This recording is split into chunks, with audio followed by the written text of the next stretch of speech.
Yes, I called the police on my own parents, and they were arrested in front of me. It's not just a confession, it's a grenade thrown into the middle of the story right away. The audience is hit with a wave of questions. What could parents possibly do to push their own child to such a drastic step? Was it abuse? Was it betrayal? Was it something criminal, dark, unforgivable? The detail here is crucial, because it's not just about the act itself. It's about the emotional battlefield leading up to it. Imagine the narrator describing the moments before making that call. Their hand trembling over the phone, heart pounding the impossible weight of choosing between family loyalty and personal survival. The silence in the room before dialing the echo of the ringing line. Then the scene shifts, the sound of sirens breaking the night. The red and blue lights flashing against familiar walls that once felt safe, but now feel like a crime scene. The parents' shocked faces. Maybe denial, maybe fury, maybe heartbreak as officers step in. The narrator stands there torn apart inside. They're not celebrating this. They're not triumphant. They're devastated but resolute because sometimes survival means destroying the very foundation you were raised on. That one line sets up everything. The stakes, the tension, the moral storm. The audience can't look away because they need to know what could possibly justify this. I grew up in a house that from the outside looked perfectly normal. My parents had the kind of reputation that made people nod approvingly when their names came up at family gatherings.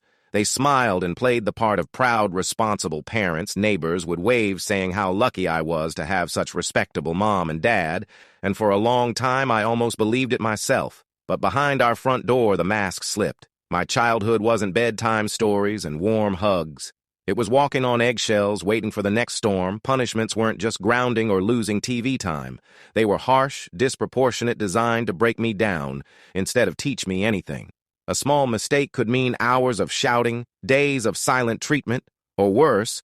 It wasn't just the punishments. It was the way they controlled everything, who I could talk to, what I could wear, how I was supposed to think. Even when I got older, they treated me like property, not a person. If I questioned them, they twisted it around, telling me I was ungrateful, disrespectful, or even insane for daring to think differently. Manipulation was their favorite weapon. And then there were the things that went beyond strict parenting, things that edged into outright neglect and sometimes even crossed into the kind of behavior that could land someone in jail. I didn't know it as a kid, but the older I got, the more I realized what was happening in my house wasn't normal. It wasn't just strict. It was dangerous. That's the part people on the outside never saw. They saw Smile's Sunday best outfits, polite conversations at weddings and barbecues. They didn't see the nights I cried myself to sleep. They didn't hear the locked door arguments. They didn't know how much I wanted to escape. I used to tell myself my parents were just strict. That's what they always said when I cried about the punishments. But strict doesn't mean being slapped so hard your cheek burns for hours just because you didn't fold the laundry fast enough. Strict doesn't mean being locked inside your room for an entire weekend, food shoved through the door like you're some prisoner in your own house. Money was another leash they kept tight around my neck even when I got older and worked small jobs. They demanded every dollar come straight to them. They'd tell me it was for the family. But somehow that money always disappeared into things I wasn't allowed to ask about, bills that didn't make sense. Cash payments to people I'd never met at one point. They even tried to drag me into their schemes, handing me documents to sign, asking me to lie if anyone ever asked where the money came from. And still, I tried to justify it. I told myself, this is just how families are. They're protecting me. Maybe I really am ungrateful. That's what they wanted me to believe. Every time I thought about standing up for myself, they'd twist it, remind me how much they sacrificed for me, how nobody else would ever care about me the way they did. But the cracks were showing. Friends would ask why I always wore long sleeves, even in summer. A teacher once pulled me aside quietly, asking if everything was okay at home. I remember laughing it off, brushing it away because the thought of admitting the truth felt impossible. What would people think if I told them that the perfect parents they admired were the same people who screamed at me until I shook, who locked me away, who treated me like property? Still, those questions kept coming.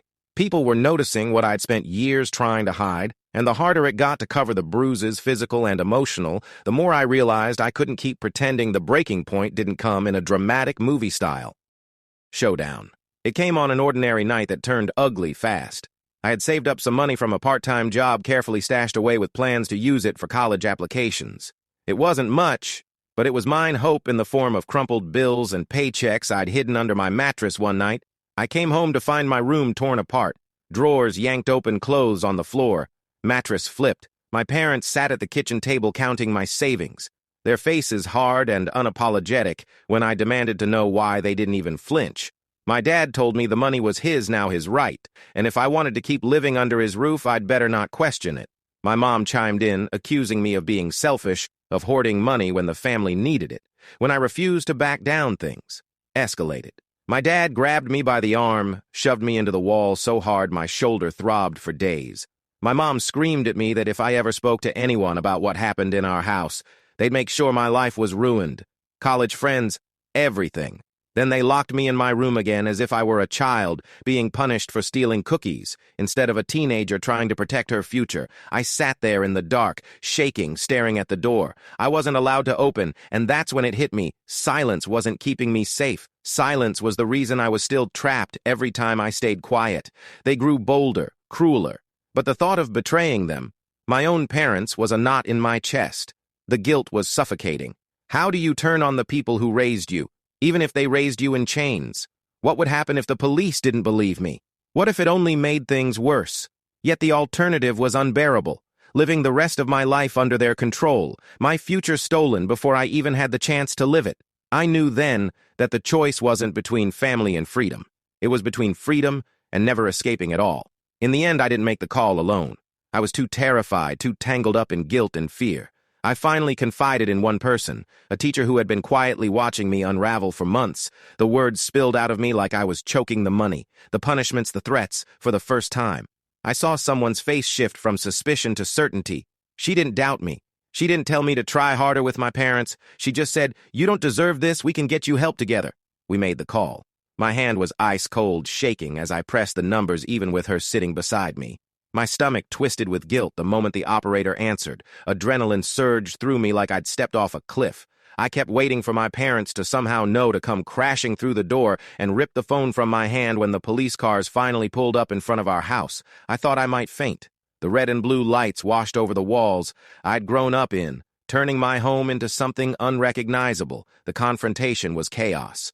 My parents answered the door like they had nothing to hide, but the moment the officers stepped inside, everything cracked. My mom's voice went shrill, denying everything, insisting I was lying, ungrateful, out of control.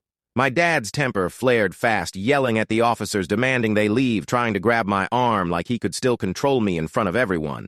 But the officers didn't back down. They separated us. They asked me questions in a calm voice while my parents shouted over each other, switching from denial to rage to begging in a matter of minutes. My mom sobbed, promising she'd do better, that this was all a misunderstanding. My dad threatened lawsuits, screamed that I was destroying my own family. I just stood there, my whole body trembling. It was the most terrifying, surreal moment of my life, watching the people I'd feared for so long suddenly powerless as handcuffs clicked shut around their wrists, and yet under the terror, something else was rising: relief. For the first time, I wasn't the one locked in. I'll never forget the sound of the handcuffs snapping shut. It echoed in a way that felt too loud for our quiet street, like the whole neighborhood had to hear it. My parents, my mother with her tear-streaked face, my father still spitting curses, were suddenly just suspects. Not parents, not the people who tucked me into bed as a child, just two adults being led out of their own home like criminals. And then I saw it: neighbors, stepping out onto their porches, craning their necks to watch. Some whispered, some just stared. These were the same people who always complimented my parents, who smiled at our perfect family in the driveway. Now their faces were twisted with confusion, shock, even judgment. I stood frozen in the doorway, torn down the middle. Relief surged through me like oxygen. I was finally out from under their grip, finally believed. But at the same time, devastation hollowed me out, because no matter how much they'd hurt me, they were still my parents. I never thought I'd live to see them taken away in handcuffs, their wrists bound while flashing lights painted the walls of our house. The guilt slammed into me in waves. Did I do the right thing? Did I just destroy my own family? But under all that, deeper and quieter, another truth pulsed. If I hadn't spoken up, I would have been the one destroyed instead. Looking back, I know calling the police on my own parents shattered everything. I thought I understood about family. It was the hardest choice I've ever made. Standing there dialing those numbers, watching them taken away in handcuffs while I stood frozen in the doorway. It wasn't just my parents being dragged out that night. It was the illusion of the life I thought I had. And yet I also know it was necessary. If I hadn't chosen to protect myself, no one else would have. If I had stayed silent, I'd still be locked inside that house, body present, spirit broken. I chose to survive, even if it meant destroying the myth of family. First, people still ask me, how do you ever forgive parents who did that to you? Do you give them grace because they're blood? Or do you accept that sometimes blood can be poison? I don't have an easy answer. What I do know is this loyalty without boundaries isn't love, it's surrender. And when the choice is between blind loyalty and self-preservation, I'll choose myself every time.